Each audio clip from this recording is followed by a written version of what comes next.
since the signing of the Korean Armistice Agreement, which ended 3 years of fighting on the Korean Peninsula. In commemoration of that anniversary and the threat still posed by North Korea, House Foreign Affairs Committee's Subcommittee on the Indo-Pacific convened a hearing called Illicit IT, Bankrolling Kim Jong-un. California Congresswoman Young Kim, you see her there. She grew up in South Korea in the aftermath of the Korean War. She now chairs the Subcommittee on the Indo-Pacific. Congresswoman, good to see you. Good to see you, Alex. So for you, this conflict, this story is so personal. Talk about what this reminds you of in terms of your childhood in Korea. You know, again, today, as you mentioned, is the Korean War Armistice Day. So as a Korean American immigrant serving in the United States Congress, first of all, I take these freedoms that I live in very, very seriously. And as we celebrate today, I also want to celebrate the brave South Korean troops who fought for their freedom, and the American troops who answered the call to defend a country they never knew and a people they never met. They are the reason why I'm here today. So today, this means a lot to me. My childhood growing up in South Korea in the aftermath of the Korean War, you know, I had my first taste of freedom when I saw soldiers throwing out candies and chocolates from their trucks. And I also have relatives who defected North Korea. So this day is very, very personal to me. The memories of the destruction of the Korean War are fading after 70-some years, but that shows how far South Korea has come. But we cannot take our freedom for granted. So as Indo-Pacific Subcommittee Chairwoman, I'm making sure that we work with our allies to promote peace through strength. So as you mentioned, today we had the subcommittee hearing to highlight the atrocities of Kim regime, from human rights abuses to cyber crimes to its growing nuclear arsenal. And you read a big story in Foreign Policy, big op-ed there. What is the bottom line you want people to know about this conflict?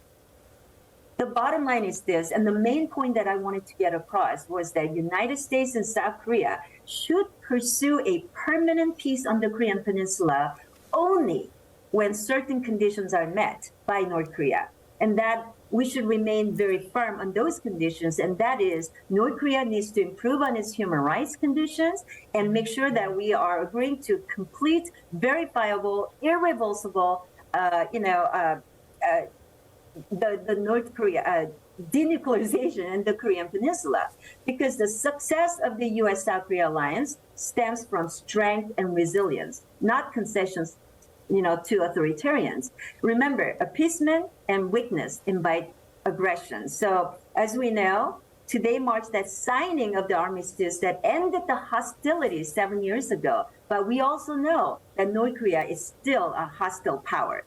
So we need to remember what North Korea is. The dictator in North Korea, the leader Kim Jong-un, he has shown again and again that he's not going to be trusted. He has no interest in formally pursuing an end to the Korean War. So there is no reason for us to think otherwise.